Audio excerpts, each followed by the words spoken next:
Vamos a ver, estamos en el típico bombo manchego.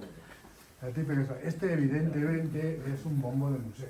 O sea, no se corresponde ni por dimensiones, ni por artesanía, ni por lo bien que está hecho con los bombos reales que se utilizaban en la tierra, ¿no? Posteriormente, si nos da tiempo, explicaremos un poco cómo se hace el tema del bombo. De todas maneras, tenemos un antiguo bombero de los que hacían bombo, allí en la comida, ya muy mayor, y como vamos a comer un bombo, a él les encantará que lo preguntéis todo lo que queráis. Entonces, ¿por qué? Porque yo voy a hacer un poco de historia para que lleguemos a comprender por qué se hace esto, ¿no? ¿Por qué se hace esto? Entonces, mira, yo quiero que hagáis un ejercicio de imaginación, porque nos vamos a trasladar muy atrás en el tiempo, ¿vale? Nos vamos a trasladar a los siglos, el siglo X, y nos vamos a trasladar a los orígenes de la reconquista española, de lo que se llama pues la toma y la conquista por los cristianos de las tierras que ocupa el Islam. Y diréis, ¿qué narices tiene que ver eso con los bombos? Pues sí va a tener que ver, porque vamos a ver que llegamos de alguna manera. Vamos a ver, cuando los reyes, los distintos reinos que empiezan a conquistar terreno, estos terrenos, a medida que retrocedían las tropas musulmanas quedaban vacíos, quedaban absolutamente pues estériles, sin cultivar, y eran espacios absolutamente vacíos.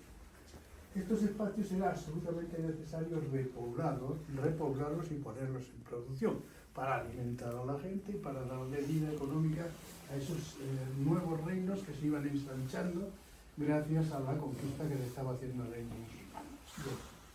Entonces, la cuestión es que no todas esas repoblaciones, no todas esas conquistas se hacen del mismo modo, se hacen de modo diferente. La primera manera de hacer la repoblación es la que se da entre el Ebro y el Duero. Ya los antiguos reinos asturleoneses se han expandido, han atravesado el Ebro, sabemos que están primeramente en la parte norte, han atravesado el Ebro y se esparcen entre el Ebro y el Duero. Queda ese primer territorio vacío. Bien, ¿qué van a hacer aquí? Bien, los nobles y sobre todo los reyes van a utilizar una figura romana del derecho romano, que se llama la aprisio. La aprisio. ¿Qué significa eso? Pues que toda la tierra baldía, todo lo que está sin cultivar, un hombre puede cogerla siempre y cuando se instale en ella, la cultive y la ponga en producción. Y por tanto, con solo ese hecho de ocupar la tierra y cogerla, va a ser propietario de esa tierra, ¿no? Eso se llama, viene de la figura romana del derecho urbano, de la aprisio, aunque los reyes la llaman presura, presión, lo cojo por presión. ¿Y cuánto terreno van a poder coger estas personas? Pues solo aquel que puedan cultivar con ellos y con sus familias. Está absolutamente penado coger más tierra de la que se puede, que incluso está castigado con la muerte, coger tierras que no van a poder cultivar y que quedan sin cultivar, ¿vale? ¿Por qué? Porque la necesidad de tener productos alimenticios es la pura supervivencia. Bien, eso se llama la presura, y luego hay otras figuras que también ayudan a esa toma del terreno, a esa ocupación del terreno, que son los conventos, los concejos. O sea, los concejos se van estableciendo, se montan pequeños cenobios, y junto a ellos, pues los monjes se rodean de una especie de gente que, de alguna manera, se refugia al amparo de ese convento, y les dan esas tierras, cogen esas tierras de presura, pero siempre bajo el amparo, digamos, del convento. ¿Por qué? Pues son tiempos inestables, son tiempos de guerra, necesitan estar, y siempre parece que la protección religiosa, la protección de un convento les va a dar más fortaleza. Bien, ¿qué tenemos con esta toma o esta forma de colonizar la tierra y el terreno? Pues tenemos un montón de pequeñas propiedades que van a trasladarse a lo largo del siglo y va a hacer que predomine una muy pequeña propiedad en todas estas tierras entre el Duero, o sea, entre el Ebro y el Tajo. Bien, segunda parte. Vamos avanzando desde la toma de Alfonso VI de Toledo, 1085. ¿Qué es lo que ocurre? Pues que ahora hay que tomar y hay que colonizar las tierras que van quedando libres entre el Tajo y el río Guadiana. Y esto ya se hace de un modo absolutamente diferente. ¿Por qué? Porque de aquí, al conquistar Toledo, nos encontramos que el reino moro sí que mantenía ya algunas ciudades importantes, empezando por Toledo, y entonces lo que aquí se hace es dar a los concejos, a los antiguos pueblos y villas, se les dota de lo que se denomina un gran alfoz. Es decir, se les dota de un territorio muy extenso al poblado, y son los poblados los que con sus habitantes o sus ciudadanos hacen que se cultiven esas tierras y se pone en producción. Entonces, aquí va a cambiar el sistema, porque ya digamos que los territorios, lo que luego van a ser las grandes fincas o haciendas, van a emanar de esas propiedades que son de los concejos y que trabajan. Y sobre todo eso va a ser muy importante, porque luego va a derivar en lo que se llama las propiedades comunales, las propiedades de propios, de las que los pueblos hacían tan buen uso todos sus vecinos. Todos sabemos lo que eran los territorios de propios y comunes, ¿no? Eran territorios y lugares de siembra y tal, que pertenecían al pueblo y que podían usar libremente todos los ciudadanos de ese pueblo, ¿no? Entonces, aquí tenemos ya un sistema de propiedad diferente al que se establece en la parte de la presura, en la parte de la adquisición. Bien, voy muy rápido, ¿no? Habría que matizar mucho todo esto, pero creo que se entiende. Luego tenemos la parte que ya nos va a afectar más a nosotros, es decir, cuando después de la batalla de las Navas de Tolosa, ya nos vamos a ocupar, tenemos que repoblar el territorio entre el Tajo y el Guadiana. Aquí sí que nos coge ya a nosotros. Y aquí se recurre ya también a otra figura nueva que os va a faltar mucho. Aquí, francamente, los reyes están las arcas vacías, no tienen el poder de conquistar ni de mantener nada, porque son muchos años de guerras continuas. Las guerras todos sabemos que son muy caras. Entonces, lo que hacen es recurrir a las órdenes militares.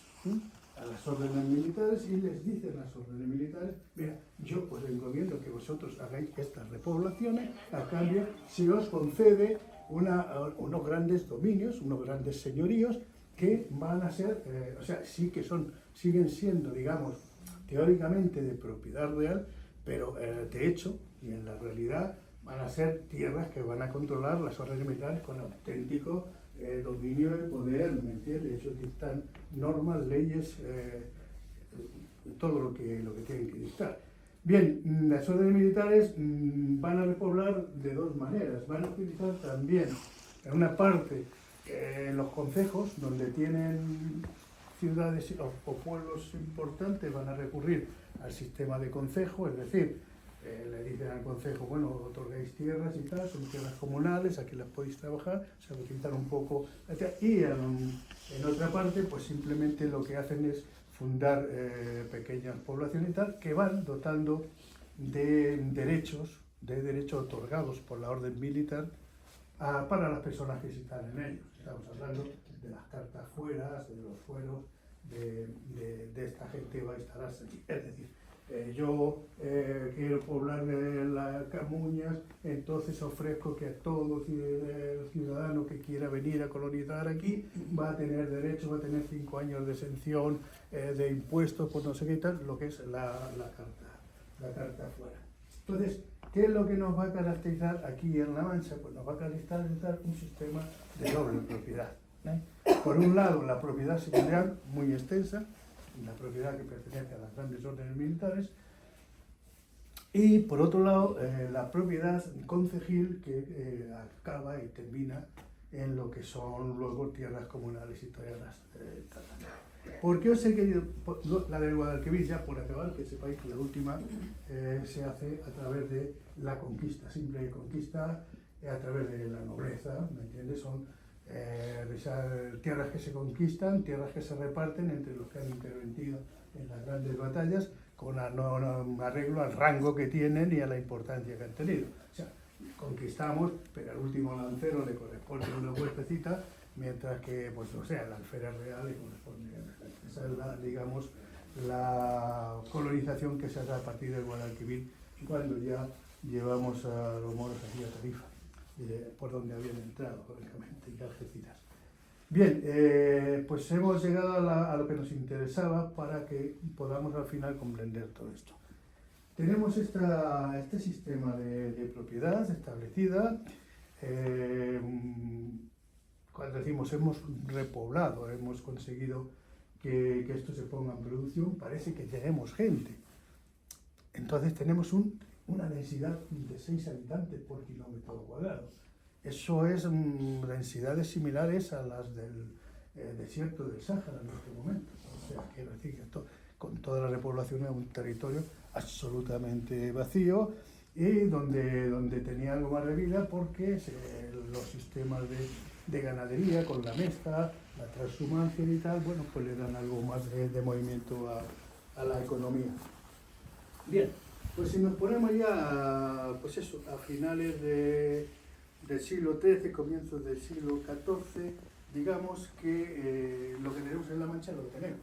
Un territorio absolutamente vacío, con cierta población, que se va a dedicar, ¿a qué se va a dedicar? Evidentemente a la agricultura y a la ganadería pastoril, con un choque brutal siempre entre agricultura y ganadería, porque el ganado, ya sabemos, se necesita pasto, sal, pero las cosechas estarán inquietas, los ganados invadirán las cosechas y entonces al final todos sabemos que tiene que crearse esa organización de la mesta, la famosa mesta, para intentar de alguna manera regular toda esa transhumancia, regular cómo los ganados tienen que ser atendidos, ¿vale? Evidentemente la ganadería para los grandes señores de las órdenes, los prioritarios, era muchísimo más rentable que la agricultura, porque las lanas se exportaban a Flandes, protegían mucho más la ganadería que la agricultura, pero había que comer y evidentemente la producción era el cereal. Bien, fijaros lo que os voy a comentar ahora. ¿Qué se produce en una tierra absolutamente vacía, absolutamente durísima, de unas condiciones climáticas y edafológicas malísimas y donde el agua es escasísima? ¿Qué se va a producir? Se va a producir cereales del secano. Ya está. Hasta 1850, ayer miré las estadísticas, fijaros lo que digo, el 91% del territorio de La Mancha se dedicaba al cultivo de cereal, el 41% al cultivo directo, a la tierra sembrada, y el otro 50% a lo que es el barbecho. Es decir, la tierra era tan mala que no se podía sembrar todos los años, sino que se sembraba un año y el otro año tenía que estar de descanso la tierra. Eso en las mejores tierras, porque en las que eran regulares malas se iba al sistema del tercio. Era un año cereal, otro año barbecho y al otro año, como mucho, esa siembra de verano, garbanzo, lenteja, alguna de esas en las que iban. Entonces eran tierras malísimas y unos enormes secarrales donde cuando se ponían las cosechas, podéis ver lo que decía don Rafael Mazueco, ¿no? Esta tierra árida que cuando cuesta subir las cosechas, la vida subir las cosechas, y luego el 50 o 70% de las veces, cuando la cosecha se ha subido, viene la langosta y se la come. O sea, esta tierra, claro, todo esto que hemos visto, lo que nos ha enseñado Jesús, todos los aperos, todo eso, es que eran muy bonitos en un museo. Pero ¿sabéis lo que era vivir así? Eso, como decimos aquí, eso era penar. O sea, penar, era una vida absolutamente penosa, de subsistencia total, o sea, de miserable. O sea, aquí la gente trabajaba de sol a sol y ya está. Y es bien.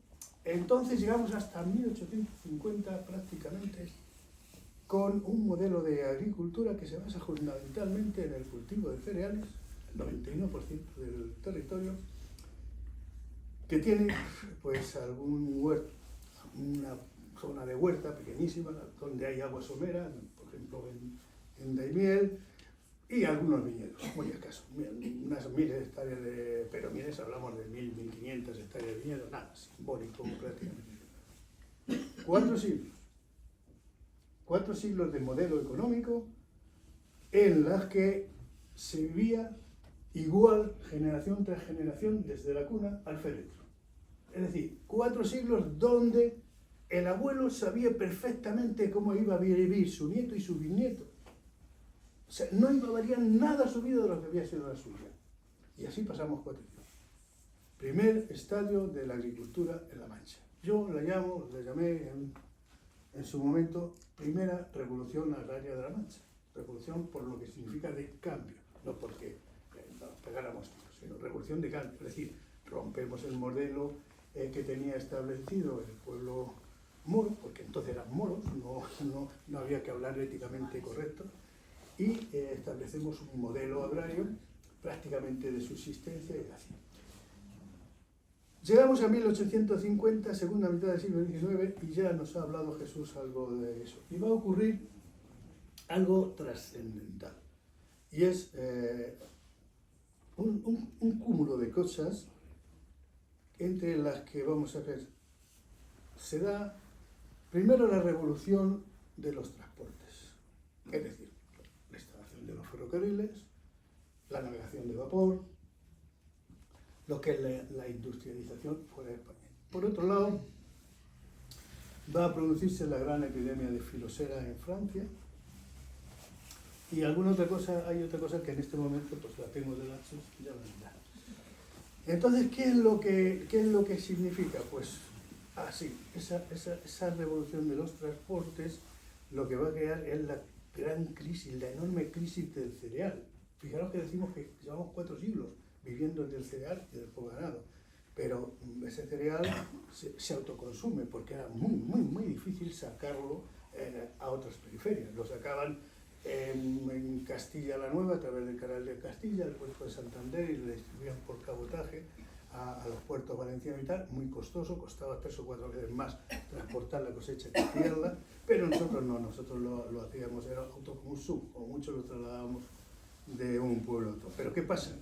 Que llega la navegación de vapor, que las nuevas colonias americanas tienen un montón de migrantes que encuentran interiores que siembran cereales a punta pala y que empiezan a exportarlos directamente desde Argentina, desde los países sudamericanos, y que empiezan a llegar a los puertos europeos los trigos y a granel a unos precios, vamos, que no hay modo de competir con ellos, con lo cual nuestro modelo económico se va al carajo, o sea, la ruina absoluta y es total, o sea, vamos, una miseria total.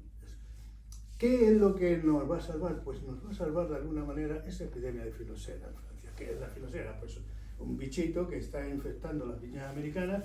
Hay un lince que viene, que quiere poner planta americana en los viñedos franceses, se infectan todos los viñedos en cuestión de 8 o 10 años, se han arrasado los viñedos franceses. Los franceses beben mucho, son un pueblo que está muy acostumbrado a consumir caldos, y evidentemente hasta que cambian con planta americana, eso van a pasar 8 o 10 años, vuelven los ojos al país que tienen más próximo, que es España, ¿verdad? para comprar el vino que ellos gastan y que necesitan. ¿Quién tiene vino? Pues normalmente las regiones vinateras clásicas, por Rioja, pues Valencia y tal, en La Mancha, pues 4 viñas. Pero sí que ocurre una cosa, que en aquel entonces tener una viña, cuando Francia nos firma los contratos, tener una mina de oro, o sea, aquello producía, vamos. Entonces, bueno, aquí, hombre, somos del terruño, pero tanto no. Entonces decimos que, pues si resulta que con los cereales nos estamos muriendo de hambre, si no podemos sacar, no hay quien nos lo compre, no hay quien nos haga, y tal, oye, pues vamos a poner viñas, pues vamos a poner viñas. Pero además es que suena la campana, que nos toca la lotería. Resulta que el viñedo es un cultivo que se adapta magníficamente a nuestras condiciones edafológicas. ¿Por qué? Porque es un cultivo que cuando hace mucho frío en invierno está en estado latente. Tiene un nombre. ¿Cómo se llama cuando las plantas están que no, ¿cómo tiene el nombre? ¿Os acordáis? Bueno, están en estado letárgico, ¿no? Estado letárgico. Por tanto, pueden soportar perfectamente el frío del invierno. Llega la primavera, que son las primeras lluvias, cuando va a florecer la planta, y va a aprovechar esas lluvias, que es cuando nos llueve. Llueve un poco en otoño y un poquito en primavera. Cuando llega el tórrido verano, ¿qué es lo que ha pasado? Que se ha cubierto de un pámpano tan extenso que protege el cloro y crea un microclima para la planta. Y luego, ¿cómo aguanta el verano que necesita agua y no llueve nada? Pues aquí viene la cosa, es que las plantas tienen unas raíces que van hacia abajo Y mira por dónde, resulta que en La Mancha sí que había agua, pero no estaba en la superficie, estaba abajo. Muy cercano, en ocasiones al metro, en algunos sitios rebasaba, como en Daimiel, salía el agua. ¿Qué pasa? Pues que debajo estaban los acuíferos, los grandes acuíferos mancheros, el acuífero 23, 24. Entonces la planta, durante el verano, con esas raíces que llegan al agua, y entonces empezamos a producir una cantidad de vino que nos lo compran y, joder, de momento nos volvemos ricos. Lo ha dicho muy bien Jesús. La Mancha empieza a poner viñedos por todas partes y empezamos a ser una tierra que atraemos gente, que recogemos inmigración, los pueblos comienzan a crecer, la evolución demográfica de los pueblos es impresionante, es una línea recta hacia arriba. ¿Y esto va a durar siempre? Pues no, porque a los 10 años Francia se ha recuperado y Francia ya tiene vino y ya dice, ahí os quedáis con vuestro vino. Y si tenemos que comprar alguno, lo compramos del bueno, lo compramos de Rioja o lo compramos de tal, vuestro vino no lo queremos. Y digo, bueno, ¿ahora qué hacemos con el vino? Ah, pero pasa una cosa, que entonces la filosera sí que entra en España. Y entonces es de Rioja, Valencia, lo otro, los viñedos de Cádiz y tal, los de Jerez, todos esos quedan atacados por la filosera, se quedan arrasados. ¿Y quién produce vino? La Mancha. ¿Por qué? No lo sabemos. Pero sí que queda como aislada. Por alguna circunstancia la filosera se retrasa mucho y entonces el mercado internacional que se había cerrado ahora queda abierto al mercado nacional. Entonces los manchegos seguimos vendiendo todo el vino que tenemos ahora en los mercados interiores. Con lo cual tenemos otros 10, 20 años que nosotros seguimos plantando viñas. En un periodo de 50 años, nosotros concretamente en término municipal de Alcázar de San Juan, quintuplicamos el terreno de viñedos, solo en Alcázar de San Juan. El término de Tomelloso me parece que lo multiplican por 8, o sea, es decir, nos convertimos en una tierra dependiente del viñedo. El viñedo va a constituirse en la fuente agraria principal, ¿vale? Y entonces, si os dais cuenta, hemos cambiado el modelo agrario. Segunda revolución agraria en marcha. Segunda revolución, porque por el cambio. Pero ¿qué pasa? Que ¿dónde ponemos viñas? Podemos poner viñas al lado del pueblo hasta donde hay terreno, pero se acaba el terreno, hay que avanzar más y hay que colonizar más y hay que ir a los montes a poner las viñas. ¿Y qué ocurre cuando avanzamos a llegar a los montes? Que los medios que tenemos ya no nos permiten ir y volver en el día al pueblo, ¿no? Porque si cogemos la mona y el carro a las 6 de la mañana y tardamos 2 horas en llegar y luego por la tarde otras 2 horas en volver y al día siguiente, no. Entonces, ¿qué es lo que nos ocurre? Que tenemos que vivir allá donde tenemos las producciones. Entonces tendremos que cobijarnos en algún sitio. ¿Cómo nos cobijamos? ¿Con qué medios? ¿Dónde sacamos dinero? ¿Qué nos podemos hacer? Surge nuevo. ¿Por qué? Porque para ocupar esas tierras que vamos a poner de viña en el monte, primero tenemos que limpiarla de todas las piedras, de todo este tipo de lajas que no son otra cosa sino que la costa del acuífero, piedras de costa del acuífero que van quedando en superficie, metiendo una piedra, y estas piedras primero las van amontonando en los picos de la esa, los grandes majanos de tierra, y entonces, bueno, pues esta gente no se sabe muy bien, pero llega a comprender que tiene que hacerse una vivienda y que tiene el material allí, que tiene la piedra, pero que no tiene otro tipo de material.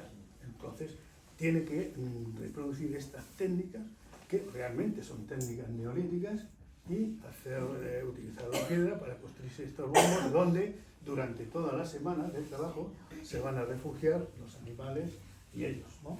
Porque van a estar todos los días en el predio. Por eso los bombos siempre tienen 2 partes. La cocinilla, donde está el gañán con su camastro, y la parte de la cuba de la mula. Ahí están los animales. Conviven hombres y animales. ¿Cómo hacen los bombos?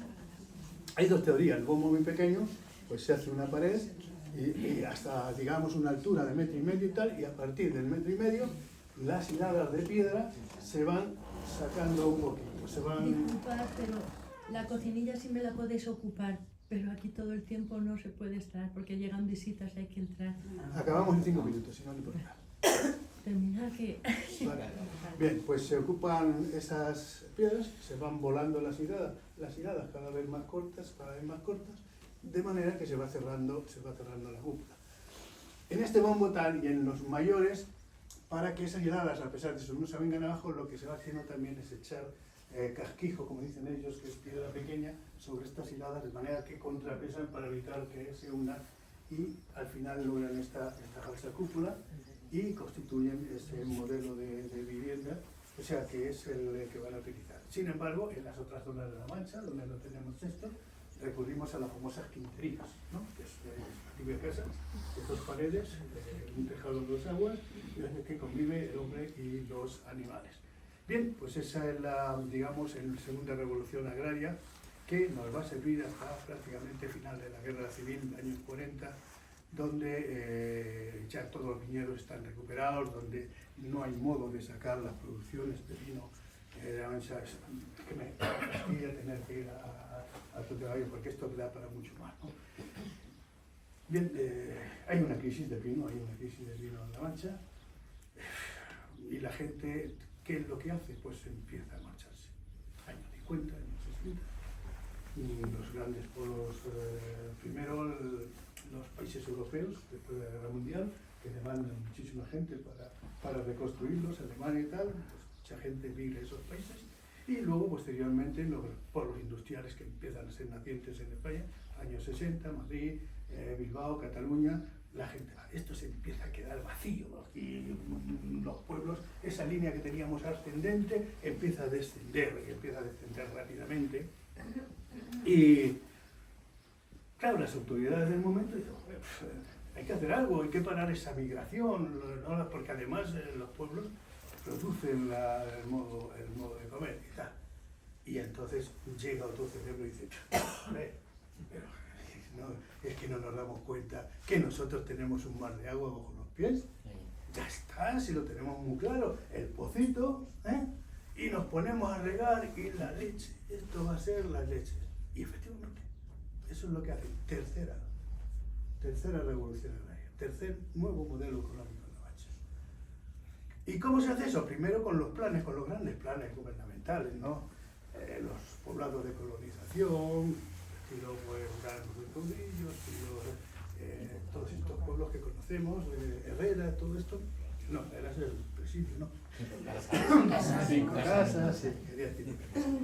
Pero ¿qué pasa? 20 años y se dan cuenta que logran transformar 6.000 hectáreas. Por ahí 6.000 hectáreas de regadío, y esto no funciona. O sea, con el dinero del Estado y el dinero que da poco, esto no funciona. Chico, ¿qué hacemos? Pues chico, oye, pues muy sencillo, pues que quiera regar que riegue, pero con su dinero, con su bolsillo.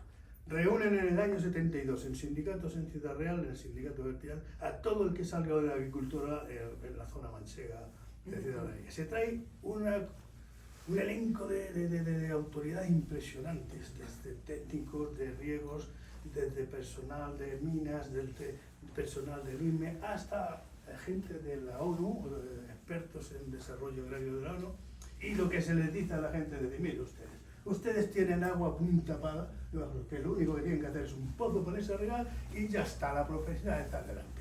¿Qué le vamos a hacer? ¿Qué le va a dar el Estado? Pues mire usted, el Estado no le va a dar nada más que ninguna pega en que hagan ustedes un pozo.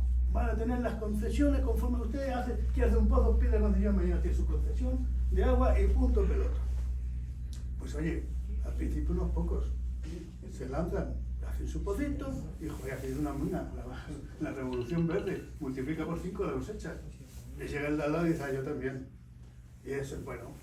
Ayúdenos un poco al Estado. No, hablamos con los bancos y les concedemos préstamos blandos. O sea que la iniciativa de puesta en regadío la hacen los bolsillos de los que se meten en ello y los bancos que hacen su negocio. Aunque den un préstamo muy blando, al 1, al 2 o al 3%, al final te están ganando el dinero.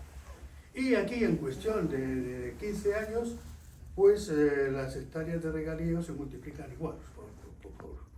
Pues llegan a poner 130.000 hectáreas de regadío de las 2.000 que teníamos en La Mancha. O sea, estamos hablando de un disparate. ¿Y eso qué es lo que pasa? Pues que las hectáreas de regadío, su nombre dice, hay que regarlas. Hay que regarlas. ¿Y las damos a regar de dónde? Hay que regarlas del subsuelo. ¿Y el subsuelo qué es? Un acuífero. ¿Y un acuífero qué es? Una bolsa gigante de agua, ¿no? Pero ¿qué pasa? Pues como un botijo. Como un botijo, si al botijo le vamos sacando agua, le vamos metiendo, y y le vamos sacando y está equilibrado, pues el botijo siempre vierte por el pitorro, ¿verdad? Porque está lleno, le metemos agua y vierte. ¿Lo habéis visto eso alguna vez? ¿Has llenado un botijo? Con el botijo le metéis agua, cuando está lleno, sale por el pitorro. Ese era el funcionamiento del número 23. Pero ¿qué pasa? Que ahora bebemos más del botijo. Bebemos. Y entonces el botijo ya no sale agua por el pitorro, el botijo se va descendiendo, se va descendiendo.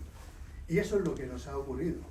Llegamos a un momento en que ya cuando se hacen los primeros estudios por el Instituto Geológico Minero, ya se definen los recursos que tiene el acuífero 23 y todo esto. Y dice, bueno, señores, el acuífero 23 tiene unos recursos utilizables en una media anual de 320 hectómetros cúbicos, de los cuales podríamos gastar 220, 240 para la agricultura. Muy bien, ¿y cuántos estamos gastando? Aproximadamente unos 640. Es decir, estamos gastando 3 veces más del agua renovable.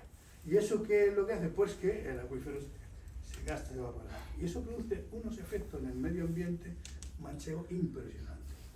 Desaparecen las tablas, desaparecen los ríos de superficie, los pozos se hunden a profundidades donde antes teníamos los pozos a 3, 5, 6 metros, se van a los 60, 70 metros, y ocurre una gran debacle, evidentemente ecológica de la Mancha, en unos años en que empieza a hablarse de ecología. Charles Díez de la Fuente nos ha hecho en los primeros programas, nos empieza a decir lo que es la naturaleza, empiezan a surgir los grupos ecologistas, y entonces aquí se entabla en el año 91 una enorme batalla entre la destrucción ecológica que se está poniendo y el nuevo modelo que se ha puesto, que es, digamos, la tercera revolución agraria de la Mancha. Es un modelo muy lucrativo, es un modelo que permite tener mucho más beneficio, el agricultor deja de vivir mal, sí que eso, evidentemente los pueblos también han progresado, ya han instalado de industrias, ya en esa, entonces la Mancha empieza a eso. Y luego, evidentemente, el cambio político, el cambio democrático va a influir enormemente. Tengo que cortarlo, lo he dejado todo muy hecho. Pero sí quiero que veáis una cosa. Primer modelo agrario, primera revolución, ¿para cuántos años nos ha servido? 400. Segundo modelo agrario de una revolución, ¿para cuánto nos ha servido? 100, tirando a mucho. El segundo modelo, más industrializado, nos ha servido 100. Tercer modelo, ya súper tecnificado, ¿para cuántos años nos ha servido? Para 30. Tendréis que sacar una lección, ¿no? Cuidado, la industrialización es buena, produce eso, pero es como el tiro de escopeta. Lanza el tiro y produce un retroceso. Bueno,